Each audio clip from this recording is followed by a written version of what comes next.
Hi, Vail Fucci here, your go-to gear gal for all things photography. In this tutorial, I'm going to show you how in Photoshop to take your headshots from this to this.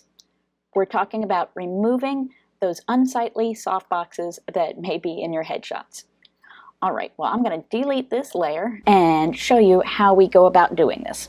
Okay, so what I usually do is I go and take my polygonal lasso tool here, and I will select. I won't select right on the very edge of it because I want to actually have a little bit for it to work with so that it does a nice blend.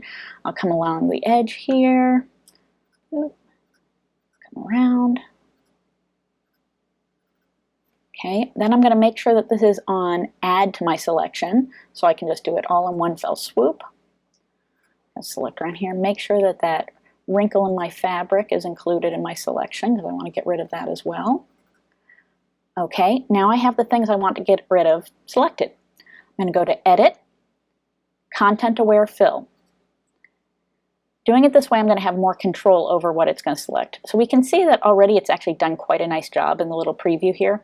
But say it hadn't, say it had picked a little bit of her hair or other things in there, I'll show you how to make sure that the selection is picking from exactly what you want. So you'll make sure that the brush is selected, you'll pick minus, and we're going to get rid of any green, because the green is the part that's selecting from and cloning and copying and filling with. And I'm going to get rid of that edge subtly as I go around. Like that. I'll say I need to add some back, just go on the plus, and I can add back. No problem there. All right. Now from here, going over to it, we have where it's going to output these changes to. I can have it either go to a current layer because it's done such a great job. I'm not worried about feathering things in with it there. I could choose a new layer or duplicate layer. The times when I'd be doing that, if it was duplicate layer, it's going to copy the entire thing of this, still leaving my base original there, versus if I do new layer, only this part that I have gotten and selected and made for it to fill is what we'll make on a new layer.